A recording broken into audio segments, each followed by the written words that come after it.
नमस्कार, VIP news में आपका बहुत बहुत स्वागत है। मैं हूं शीरीन सिद्दीकी। बढ़ते हैं इस वक्त की खास और ताज़ा तरीन बुलेटिन की ओर।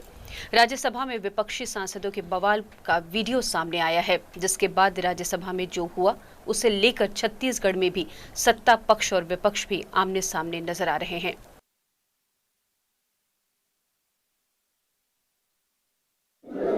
चाहे विधानसभा हो, लोकसभा हो, राज्यसभा हो, ये पवित्र सदन है कि जहां पर अल्पमत की बात को दबाई ना जा सके और इसका संरक्षण चाहे स्पीकर हो या सभापति हो, अध्यक्ष हो, उनके द्वारा दिया जाता है।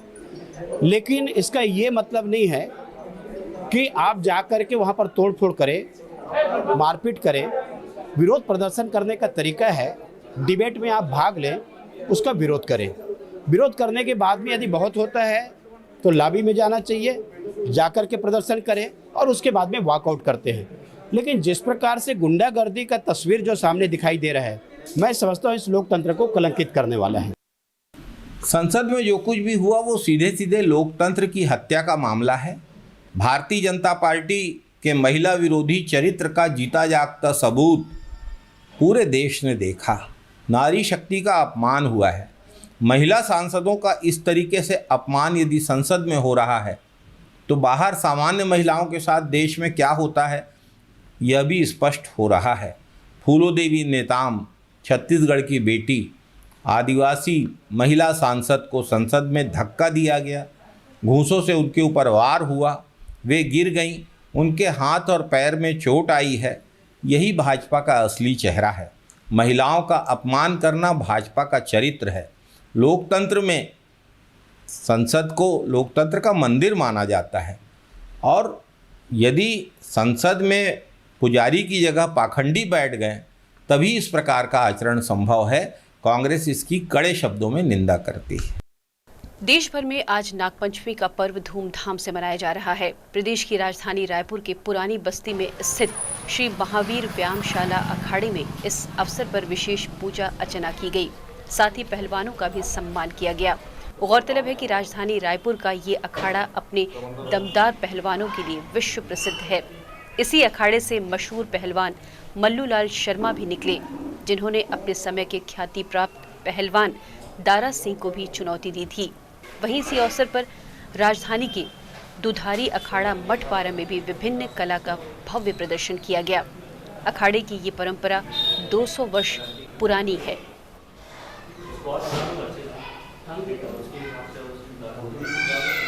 इस अखाड़े में बहुत पहुँचे हुए हस्ती आए थे, जैसे कि पृथ्वीराज कपूर जी है, दारा सिंह जी है। इनको सब यहाँ आके यहाँ दर्शन किए थे। बड़े बड़े हस्ती आए थे। रशिया से भी मंत्री जी भी आए थे यहाँ पे। और अभी विगत 30 अक्टूबर को गांधी जी के पुण्यतिथि में हमारे मुख्यमंत्री जी भी आके यहाँ के दर्शन करके गए। उन्होंने कहा कि बहुत अच्छा अखाड़ा है, एक ही अखाड़ा है जो यहाँ जीवित है, जो चल रहा है। जहाँ मिट्टी की जो दंगल में जो दिखाया गया था वो मिट्टी यहाँ भी है। मतलब किसी भी प्रकार के चोट लगने में आप इस मिट्टी को लगा लो तो सब दर्द दूर हो जाता है। बढ़ते हैं अगले खबर की ओर। प्रसिद्ध नाट्य निर्देशक योग मिश्र को संस्कृति विभाग के एक अधिकारी ने पिछले दिनों अपमानित किया था और आपत्तिजनक टिप्पणी कर उन्हें आहत किया था। इस खबर को हमारे चैनल वीआईपी न्यूज ने प्रमुखता से प्रसारित किया, जिसके बाद देश भर के रंगकर्मियों और कलाकारों ने रोष जताया। राजधानी रायपुर में भी इसे लेकर प्रदर्शन किया गया और दोषी अधिकारी को पद से हटाने की मांग की गई। वो बहुत दुखद है, बहुत ही दुखद है। जो कि योग जी से जानकारी मिली कि ये इस तरह की घटनाएं हुई, तो वो बहुत आप जब किसी का अपमान कर रहे होते तो दरअसल आप अपना सम्मान खो रहे होते हो। लगभग यही बात है। तो ये दुखद है। अगर ये घटना घटी है इस तरह की, जो जैसी कि जानकारी योग जी के द्वारा मिल रही, तो ये बहुत खराब है, दुखद है। मैं इसकी निंदा करता हूँ।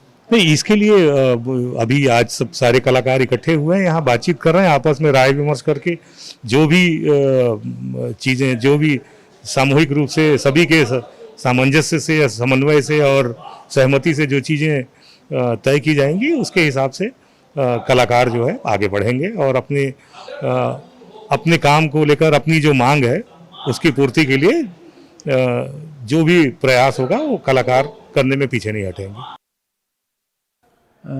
ये बैठक इसलिए जो है आयोजित की गई है कि मेरे साथ जब जो व्यवहार हुआ उसकी पोस्ट मैंने जब फेसबुक में डाली तो मेरे पास देश विदेश के रंगकर्मियों के फ़ोन आने लगे और उन्होंने बोला कि कमोबेश जो है सारे देश में जो है रंगकर्मियों की जो है यही स्थिति है, और यहाँ के छत्तीसगढ़ के जो रंगकर्मी थे उनकी हालत तो और भी ज़्यादा ख़राब है। तो छत्तीसगढ़ के जो रंगकर्मी हैं वो विशेष रूप से कह रहे थे कि जो है आपके साथ बहुत बुरा बर्ताव हुआ और हम आपके साथ हैं, आप एक बैठक आयोजित कीजिए, हम सब आएंगे और आपके साथ जो हुआ है ये आपके साथ नहीं हुआ, हम सारे छत्तीसगढ़ी संस्कृति कर्मियों की बेइज्जती है और उस अधिकारी को इसका सबक ज़रूर मिलना चाहिए। मैं आपको बता दूं कि मैं पिछले 1 महीने से जो है लगातार छत्तीसगढ़ के स्वतंत्रता संग्राम सेनानियों के ऊपर लेख लिख रहा था, फेसबुक में पोस्ट भी कर रहा था और लास्ट में 15 अगस्त को उसका समापन करने वाला था। इसी दौरान मैं उनके पास गया और उन्होंने मेरी बेइज्जती की।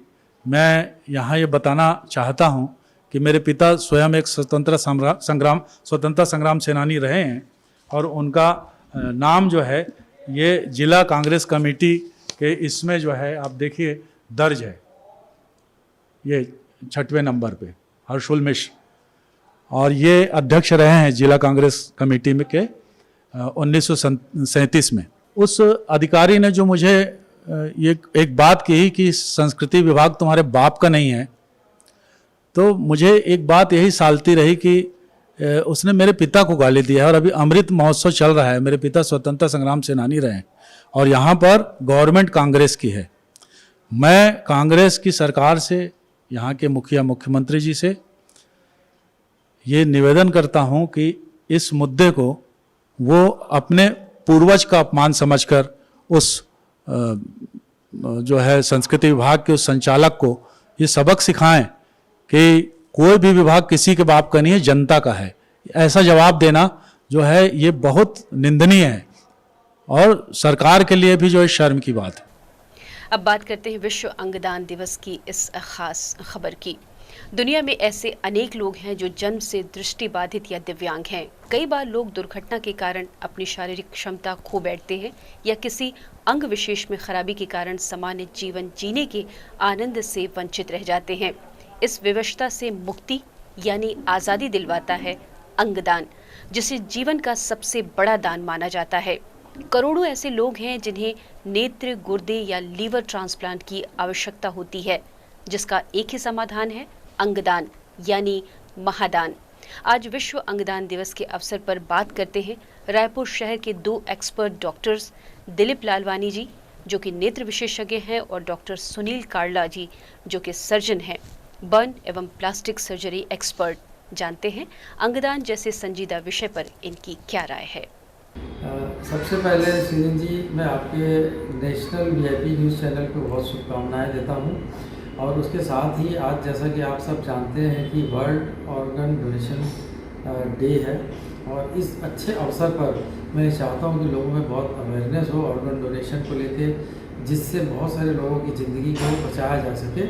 जैसा कि आप सब जानते हैं कि ब्रेन डेड होने के बाद या डेथ के बाद 6 घंटे के अंदर अगर हम कुछ ऑर्गन डोनेट करें तो बहुत सारी ज़िंदगियों को बचाया जा सकता है। बहुत ज़्यादा, जैसा कि आपको मालूम है कि आँख है, आई का डोनेशन होता है, हार्ट का होता है, लंग का होता है, लीवर का होता है, किडनी का होता है, ऐसे और भी बहुत सारे ऑर्गन हैं जिसमें एक स्किन एक बहुत ही महत्वपूर्ण ऑर्गन है और स्किन डोनेशन जो है वो एक बहुत ही इम्पोर्टेंट मानी जाती है, जिससे बहुत सारे जले हुए लोगों की ज़िंदगी को हम बचा सकते हैं। तो मेरा ये लोगों से गुजारिश है कि इस वर्ल्ड डोनेशन डे पर आज एक प्लीथ ले, एक हम ओथ लें कि हम खुद का और अपने फैमिली का ऑर्गन डोनेशन करेंगे, जिससे बहुत सारे लोगों की ज़िंदगियों को हम बचा सकें। सर्वप्रथम national TV channel VIP news को बधाइयाँ एवं शुभकामनाएं उसके इस प्रयास की। आज वर्ल्ड ऑर्गन डोनेशन डे है। 13 अगस्त को हर साल यह मनाया जाता है लोगों के बीच में ऑर्गन डोनेशन के बारे में भ्रांतियां दूर करने के लिए और आम जनता के बीच जागरूकता फैलाने के लिए। आम जनता में जागरूकता फैलाई जाती है ताकि अंगदान बढ़े और कई लोगों के लिए यह लाइफ चेंजिंग हो जाता है, उनके जीवन में खुशहाली आ जाती है।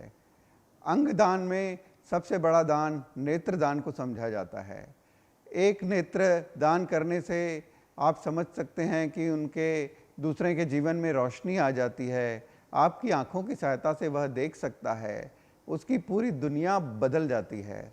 और कॉर्निया का डोनेशन या नेत्रदान हिंदुस्तान में बहुत कम हो रहा है, जितनी ज़रूरत है उसका आधा भी नहीं हो रहा है। तो आइए हम आज इस वर्ल्ड ऑर्गन डोनेशन डे में प्लेज करें, संकल्प लें कि ज़रूरत पड़ने पर हम अपने नेत्रदान करेंगे और वर्ल्ड ऑर्गन डोनेशन डे में और संकल्प लें कि बाकी अंगदान भी हम हेल्दी पीपल करेंगे। बढ़ते हैं अगले खबर की ओर। अभनपुर इलाके में 2 दिनों में रिटायर्ड इंजीनियर के साथ हुई प्रदेश में अब तक की सबसे बड़ी ऑनलाइन ठगी मामले में पुलिस ने 3 आरोपियों को गिरफ्तार कर मामले का खुलासा किया है। गिरफ्तार आरोपियों के कब्जे से पुलिस ने 5 मोबाइल, 30,000 रुपए नगद और ठगी की रकम 4 लाख फ्रीज करवाया है। फिलहाल गिरफ्तार सभी आरोपियों से पुलिस पूछताछ कर रही है। रायपुर पुलिस ने आज एक प्रेस कॉन्फ्रेंस कर खुलासा किया कि कोरोना की दूसरी लहर के दौरान रिटायर्ड कर्मचारी अशोक साहू के बेटे किशोर साहू की मौत हो गई थी। इसके कुछ दिनों बाद जामताड़ा के ठगों ने उन्हें फोन कर बताया कि वे बैंक से बोल रहे हैं और किशोर साहू के खाते को अपडेट करना चाहते हैं। इसके बाद आरोपियों ने कुछ डिटेल अशोक साहू से मांगे। अशोक साहू ने आरोपियों द्वारा पूछे गए सारे डिटेल उन्हें बता दिया था। इसके बाद उनके खाते से करीब 63,30,000 रुपए की रकम पार हो गई थी। जैसे ही रकम पार हुई उसके बाद उन्हें इसकी जानकारी नहीं हुई थी। करीब 1 महीना बीतने के बाद जैसे उन्हें रकम पार होने की जानकारी हुई तो उन्होंने मामले की शिकायत पुलिस से की थी। पुलिस ने इस मामले में अपराध पंजीबद्ध कर विवेचना में लिया था। थाना अभनपुर अंतर्गत 6वें महीने में एक धोखाधड़ी का मुकदमा दर्ज था, जिसमें किशोर कुमार साहू के द्वारा रिपोर्ट दर्ज कराई गई कि उनको अलग अलग नंबरों से लगभग 7-8 नंबरों से कॉल आए अलग अलग टाइम पे। और जब वो कोरोना पॉजिटिव थे उसी दौरान उनके खाते से 63,33,000 की रकम निकल गई थी। इसमें मुकदमा दर्ज कर लिया गया था। अब तक की सबसे बड़ी ऑनलाइन ठगी के केस को सुलझाने के लिए रायपुर एसएसपी अजय यादव ने तत्काल 10 सदस्यीय टीम भी गठित की थी। वहीं दूसरी ओर साइबर पुलिस की टीम भी अलग से लगी हुई थी। जैसे ही पुलिस को जामताड़ा का लोकेशन मिला, यहाँ से एक टीम रवाना की गई थी और जामताड़ा गाँव में आरोपियों को दबोचने लगातार डटी रही। करीब 10 दिन वहाँ रहने के बाद टीम ने जामताड़ा गैंग के 3 सदस्यों को आखिरकार गिरफ्तार कर ही लिया। गिरफ्तार आरोपियों में फूलचंद दास, दुलाल दास और अशोक दास शामिल हैं। इस मामले में एक आरोपी सौरभ दास अभी भी फरार है। वहीं दुलाल और फूलचंद आपस में भाई हैं।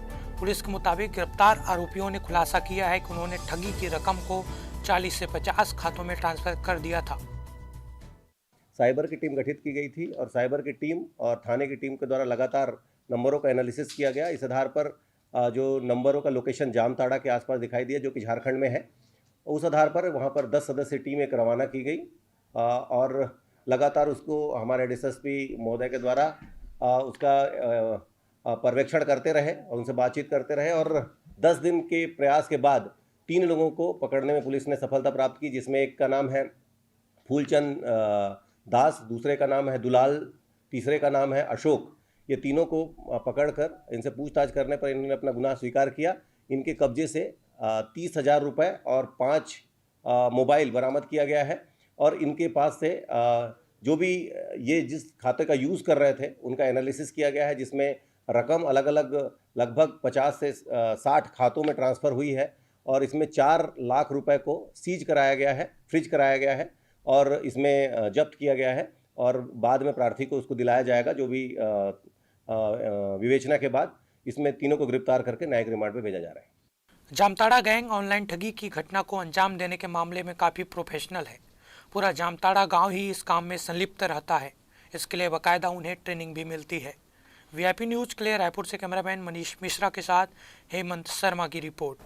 अब बात करते हैं मौसम से जुड़ी खास खबर की। मौसम की बेरुखी और जल संसाधन विभाग के उदासीन रवैये के चलते फिंगेश्वर विकासखंड के ग्राम पंचायत पेंड्रा, ग्राम पंचायत पाली, ग्राम पंचायत बिनौरी सहित 13 गांव के किसान खासे परेशान हैं। पानी की कमी के कारण खेत पूरी तरह सूख गए हैं और खेतों में दरारें पड़ने लगी हैं, जिससे सैकड़ों किसानों की फसल बर्बादी की ओर है, जिसकी अब तक सुध लेने वाला कोई नहीं। कलेक्टर साहब के पास पानी की समस्या लेकर आए हैं। जो सिकासेर बांध से जो पानी मिलता है वो अपने इधर नहीं मिल रहा है, फिंगेश्वर डिस्ट्रिक्ट में। और इधर किरवई की इधर पानी खूब जा रहा है, तो अपने एसडीओ सर है वो अपने हिस्से की पानी नहीं ले पा रहे हैं, इसलिए हमारे 10-15 गांव के किसानों को बहुत समस्या हो रहा है पानी की। हमारे यहाँ एक बूंद पानी पेंडों तक नहीं पहुँच पा रहे हैं। विधायक महोदय जी से फिर कहाँ भेंट कर फिंगेश्वर से भेंट किए हैं, तो कि अपने जनप्रतिनिधियों से अपने छोटे अधिकारी कर्मचारियों से संपर्क करो बोलते हैं, तो विधायक रखे से क्या मतलब पड़ते हैं हमको। तो यहाँ तक हम अधिकारी कर्मचारी के चक्कर कर रहे हैं, हम इसने जनप्रतिनिधि के रहते हुए हमको गरियाबंद तक नहीं पहुँचना पाना था। यही है हमारा। नहर पानी की समस्या लेके आए हैं हम लोग, पिंडा और पाली के किसान। मैं पिंडा का सरपंच पवन कुमार खरे, और जाते हैं सीओ एसडीओ के पास, तो वो लोग पानी नहीं देते हैं। और इधर किरबई साइड बहुत ज़्यादा पानी जा रहा है, हमारे गांव को फसल 4-5 दिन में मर जाएगा पूरा। धान पूरा दरार में हुआ है, जमीन पर दरार फट गया है, मजा आ रहा है धान। और जब भी जाओ बोलेगा नहीं भाई दाड़ा गया है। तो मेरा ये कहना, भाई अधिकारी हो, तुम्हारा अधिकार का पानी कम से 5 फीट लो ना भाई, लो तो भाई सिंगसर पहुँचेगा पानी बेलर तक जा रहा है। उसके बाद 1500 गाँव बचा है। पूरी समस्या जो अपने 4 को बांध है। आज जो है हमारे फिंगेश्वर ब्लॉक के 3 ग्राम पंचायत के किसान लोग आए हुए हैं। इनकी मुख्य मांग ये है कि अभी बरसात हो नहीं रही है, इनको पानी की आवश्यकता है फसल के लिए, और नहर है इनके पास, लेकिन नहर में पानी पहुँच नहीं पा रहा है। जो जल संसाधन के अधिकारी हैं उनके पास इन्हें गुहार लगाने पहुँच रहे हैं, तो उनसे मुलाकात भी नहीं हो पा रही। तो इस संबंध में आज किसान आए हुए हैं कलेक्ट्रेट में, इससे जानकारी मिली है। ये जल संसाधन विभाग से जानकारी लेके और तत्काल इनको राहत निर्देशित किया जाएगा। वीआईपी न्यूज़ में फिलहाल वक्त हो चुका है एक छोटे से ब्रेक का, जल्द वापस आते हैं।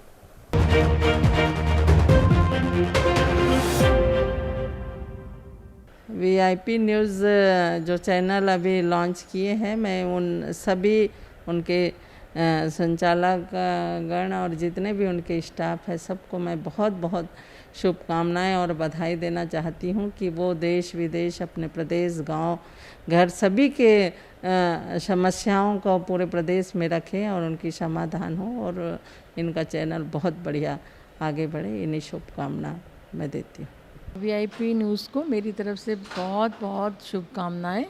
आप तेज़ी से काम करें और मैं आपके आगे बढ़ने के लिए, पॉपुलर होने के लिए अपनी तरफ से शुभकामनाएं देती हूँ।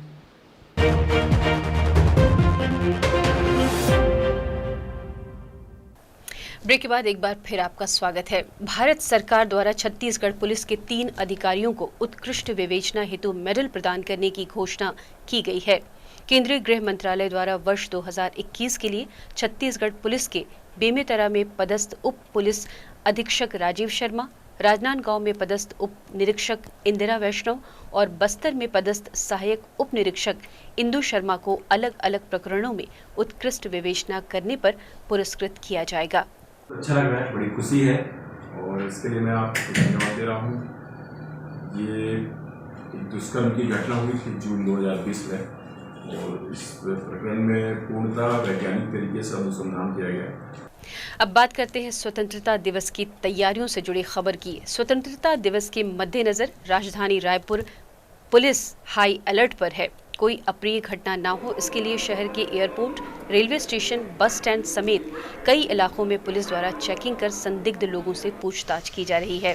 इसके अलावा जीआरपी, आरपीएफ, बीडीएस और डॉग स्क्वाड की टीम बाहरी राज्यों से आ रहे हैं। यात्रियों की भी तलाशी ली जा रही है।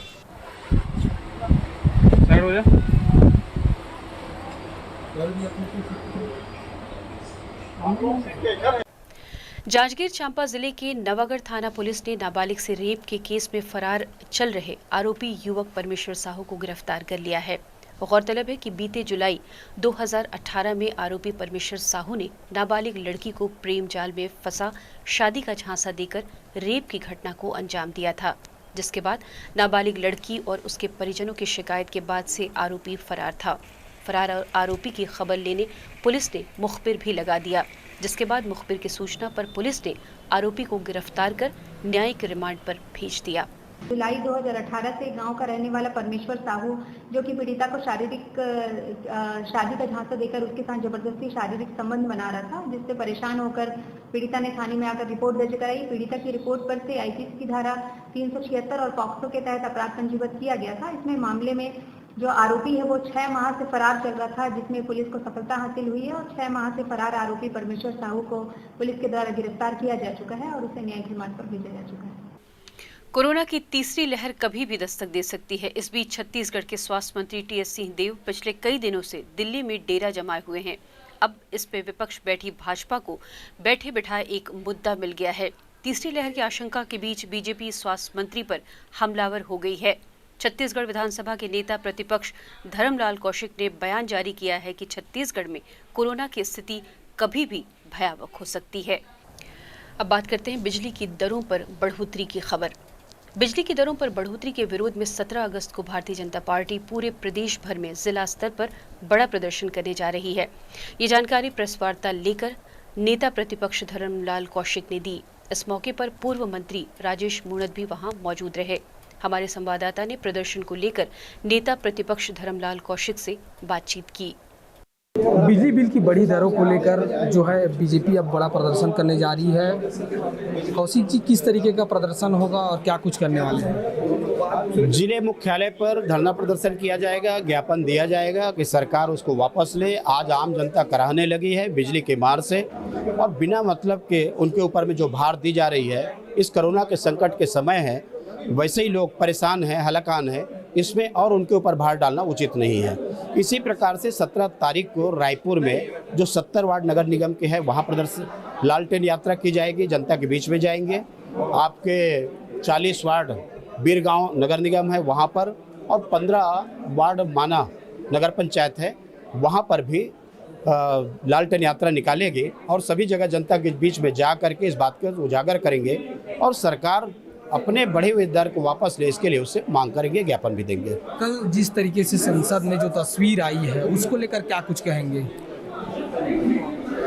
चाहे विधानसभा हो, लोकसभा हो, राज्यसभा हो, ये पवित्र सदन है कि जहां पर अल्पमत की बात को दबाई ना जा सके और इसका संरक्षण चाहे स्पीकर हो या सभापति हो, अध्यक्ष हो, उनके द्वारा दिया जाता है। लेकिन इसका ये मतलब नहीं है कि आप जा कर के वहाँ पर तोड़ फोड़ करें, मारपीट करें। विरोध प्रदर्शन करने का तरीका है डिबेट में आप भाग लें, उसका विरोध करें। विरोध करने के बाद में यदि बहुत होता है तो लॉबी में जाना चाहिए, जाकर के प्रदर्शन करें और उसके बाद में वॉकआउट करते हैं। लेकिन जिस प्रकार से गुंडागर्दी का तस्वीर जो सामने दिखाई दे रहा है, मैं समझता हूँ इस लोकतंत्र को कलंकित करने वाला है।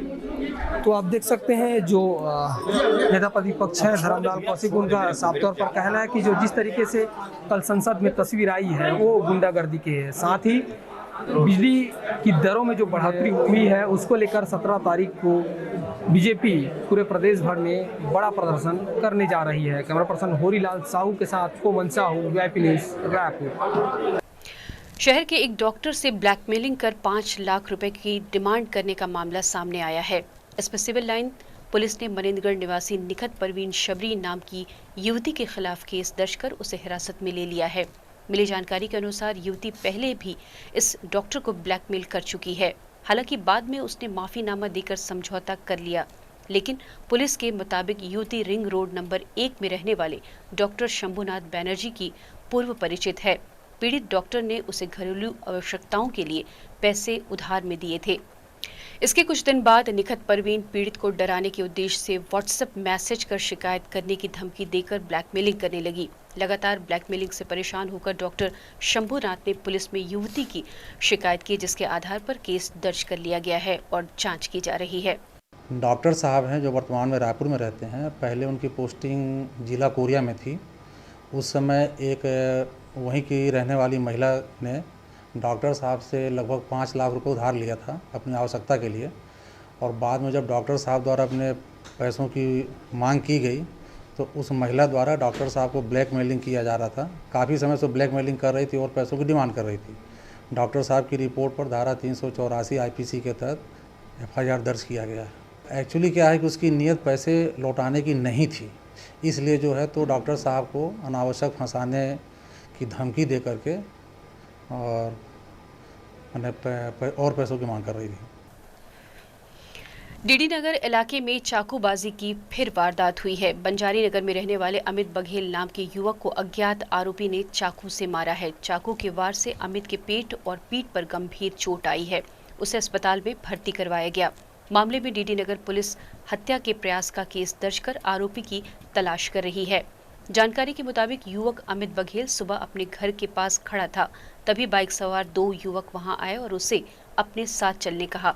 चूंकि उसने एक युवक प्रार्थी को पहचानता था, इसलिए उसके साथ मोटरसाइकिल पर बैठकर चला गया। इसके कुछ देर बाद दोनों युवकों में एक ने पीड़ित अमित को बाइक से उतरने कहकर पैदल ही जाने को कहा, लेकिन अमित ने जब पैदल जाने की बात इनकार की तो मोटरसाइकिल के पीछे बैठे युवक ने उस पर चाकू से हमला कर दिया। डीडी नगर थाना क्षेत्र का मामला है, बंजारी नगर का मामला है। इसमें 2 युवक थे, एक बाइक में लिफ्ट लेके ले जा रहे थे, उसी में बीच में कुछ विवाद हुआ तो दूसरे ने उसको चाकू से हमला कर दिया। उसके बाद उसको एम्स में इलाज के लिए भर्ती कराया गया था। बाद में उसके परिजनों के द्वारा शिकायत की गई है तो अपराध पंजीबद्ध कर लिया गया है। आरोपी की पहचान अभी नहीं हुई है और उसके बारे में कुछ जानकारी मिली है, हम पहचान करके उसमें आगे की कार्रवाई करेंगे। अभी चूँकि पीड़ित जो है इलाजरत है, बहुत ज़्यादा कुछ बता नहीं पा रहा है, फिर भी इतना बताया है कि उसको घूम के आने के नाम पर बाइक में बिठा के ले गया था। उसी बीच में दोनों के बीच में कुछ विवाद हुई और उसके कारण से उस पर हमला किया गया। कोरोना की तीसरी लहर के डर से अब वैक्सीन की अहमियत बढ़ा दी है। जहां पहली लहर में लोगों में वैक्सीन को लेकर हिचकिचाहट थी, लेकिन वैक्सीन की डोज लगने के बाद उससे अच्छे परिणाम भी लोगों को देखने मिल रहे हैं। अब अलग अलग कंपनियों की वैक्सीन की मिक्स डोज पर लोग संशय की स्थिति में हैं। देखिए क्या है सारी रिपोर्ट।